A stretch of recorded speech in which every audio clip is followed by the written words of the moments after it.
Hello, good afternoon, everybody. Tonight, I'd like to talk about osteoarthritis. This is otherwise known as wear and tear arthritis, although there is a significant inflammation component to it, not just wear and tear, as the name suggests.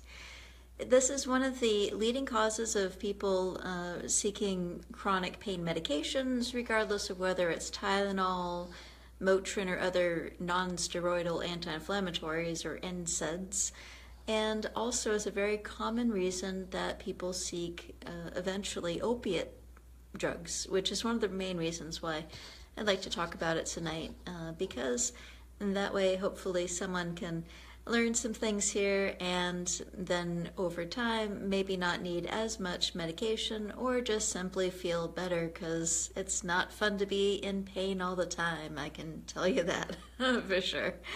So this is one of the most frequent causes of physical disability in the world right now. And in America, over 20 million Americans suffer from one version of osteoarthritis or another.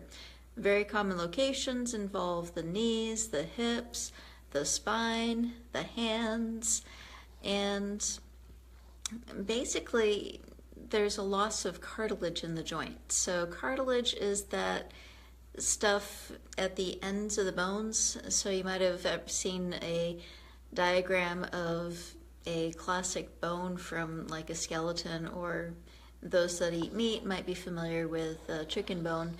And you know that at the end of the bone there's this white stuff that kind of caps the end. That is cartilage. That's exactly the part of the bone that gets particularly affected in osteoarthritis. And we don't necessarily need an x-ray to diagnose it. For example, if I just simply put my hand over someone's knee and rock that knee back and forth a little bit, sometimes you feel and hear this crackly, crunchy sound, and that is a sign of osteoarthritis. We don't necessarily need an x-ray for it, although sometimes if someone has a severe case or if they're going to a orthopedic surgeon, basically the orthopedic surgeons love to have x-rays so they can know exactly what they're dealing with in terms of what's going on inside the joint. So obviously leave that to the surgeons. But so generally speaking, the first line of treatment for osteoarthritis as far as medicines goes, we tend to go with Tylenol first. Main reason we go with Tylenol first is because it is anti-inflammatory and it does not tear up the stomach and doesn't cause basically GI bleeding. And after that, we usually go with the ibuprofen and NSAIDs or other anti-inflammatories. Sometimes they'll inject cortisone shots or steroid shots, especially into the knee. I've tended to get away from the steroid shots myself in general because there was some research that showed that some of the steroid shots might accelerate the thinning of the cartilage a little bit. And so balancing the risks of long-term harms maybe with the short-term gains of not having as much inflammation in the knee in the short term, definitely recommend you read up on it and have that discussion with your physicians because that's an important consideration. But even before going into all of those things, we generally always recommend weight loss and exercise. Who knew? Doctors talk about diet, exercise for millennia. At least since the age of Hippocrates, we've been talking about this.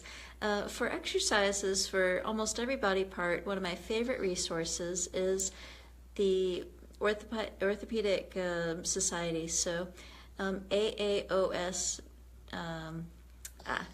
I'll go ahead and link it in the, the thing. Of course, being on camera, I blanked out on the website for a split second there, but I'm going to go ahead and link it in the comment section below. But literally just click on the skeleton and every body part that you'd like to have some exercises, learn more about the wear and tear arthritis of that body part.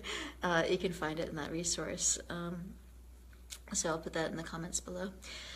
Alrighty, so very specific exercises can be very helpful. Weight loss is very helpful as well for a couple of reasons. One is because when somebody is overweight, let's say that this is the knee joint, so obviously it's my hands and not knee joint, but a quick example. If there's more pressure on that joint because a person weighs a little bit more, then basically it makes it more prone to wear and tear, more prone to kind of bits and pieces rubbing on each other and such. If people lose weight, there tends to be a little bit more longevity of the joints, and also some of that fatty tissue that's around the whole body can sometimes get inside the joints to some degree as well, and the fatty tissue tends to be pro-inflammatory. In other words, it tends to worsen inflammation, and inflammation again is one of the main things that causes that stiffness and eventually pain in that wear and tear arthritis. So of course, as you guys who have been watching my videos know by now, one of the main causes of inflammation in our bodies has to do with the various kinds of foods that we eat. So, three particular foods that have been well studied in reducing inflammation in the body. Turmeric. Turmeric is, of course, one of my favorite foods for not only anti-inflammation, but anti-Alzheimer's, good for the heart, good for folks with diabetes. All sorts of medical conditions can be improved through judicious use of the turmeric. And of course, this has also been studied in wear and tear arthritis now. So Dr. Greger recommends a quarter teaspoon of turmeric be added to the diet in general for overall health and wellness. Another study showed ginger as being very helpful as well. This has been helped with reducing pain and disability in that wear and tear arthritis, and it also helps with healing the stomach lining as well, which is injured by NSAID use. Sometimes people think that when they take NSAIDs, meaning Motrin, naproxen, in that category of pain medications, they think that the medication itself at the time that you take it is what causes that thinning of the stomach lining and that causes the heartburn and stomach ulcers and all that sort of thing. It actually, yes, the enteric coated versions of these things can make a little bit of a difference, but the real reason why the stomach lining is thinned is because the enzyme that the medication attacks to basically fight the inflammation also is an enzyme that protects the lining of the stomach.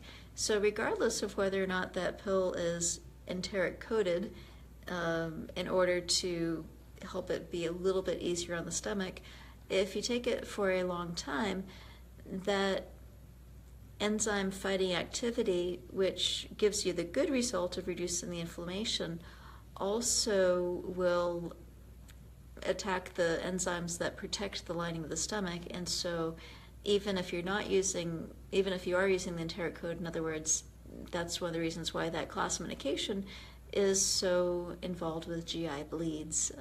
And that's another reason why using some of these other foods and lifestyle changes and things like that can be very helpful for preventing some of that NSAID-related damage to the lining of the stomach and intestines over time. The other thing that you need to be careful of with long-term use of Motrin and other NSAIDs is not just the lining of the stomach, although that can be one early indicator, because when you start getting a lot of heartburn, it's like, ooh, what's going on there? And you actually feel something and you know something's going on.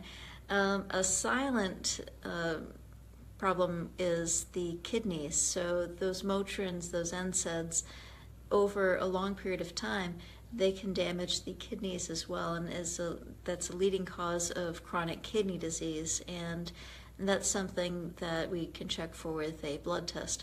It's not to say that if you take Motrin or naproxen or Aleve or any of that category of medications once in a while for your sore knee or wrist or something, that you're necessarily going to have kidney damage. But if you add that up over years and years and years and years and years, that's where most of the trouble happens. So on a day-to-day basis, imperceptible changes over decades of use, maybe some chronic changes. And so that's one reason to double check your kidney function, maybe once every year, every other year, something like that, if you're taking one of these chronic long-term medications. And some of the 24-hour versions, that such as Mobic or meloxicam is the other word for that one, those tend to be a little bit more prone to doing it. So, meanwhile, ginger and turmeric are two very useful foods that do not tear up the stomach and do not kill off your kidneys. In fact, they're protective of those things. And so that's one of the reasons why I prefer people to lean on those a little bit more than leaning on the medications in this particular instance. Another one is sesame seeds. People also know sesame seeds in another form, not just the little seed version, but also in foods such as tahini, which is essentially ground up sesame seed paste.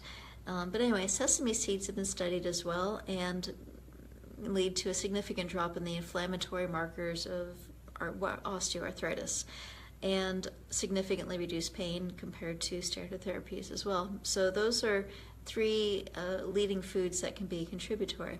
Also, people often find that when they step away from the Western style diet, which is full of processed foods and fast foods and junk and all sorts of things that cause inflammation, such as butters and meats and all that, lunch meats and things like that. All of those foods that I just mentioned, very, very inflammatory.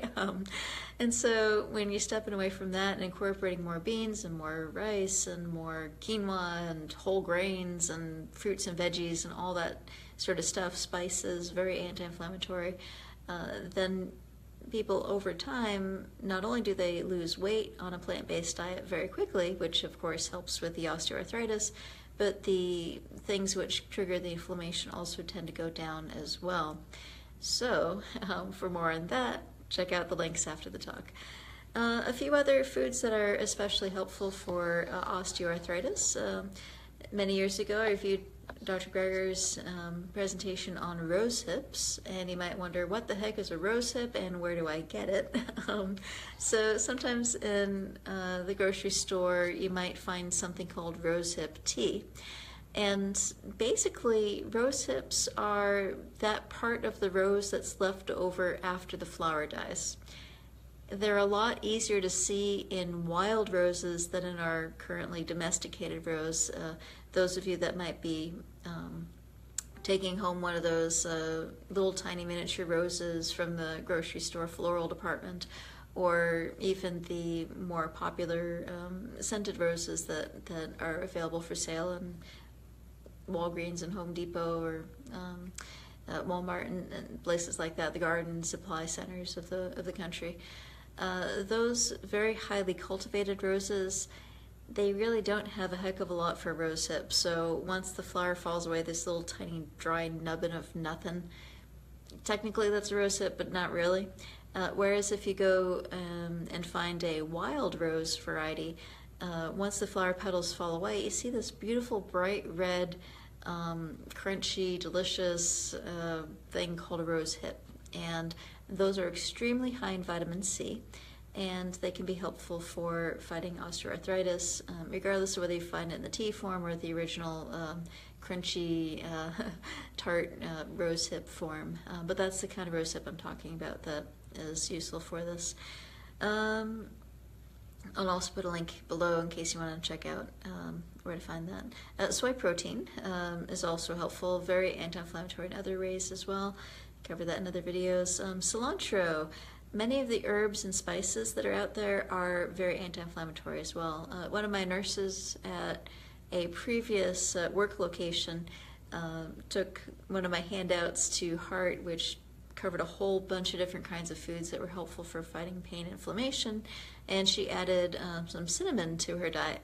And over a little bit of time, she noticed that the painful knees were not nearly so painful, and she was telling everybody about how wonderful the cinnamon was.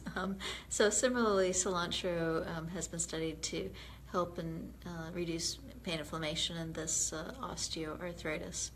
Acai berries have also been studied. They're another hot topic. They're a little trendy these days.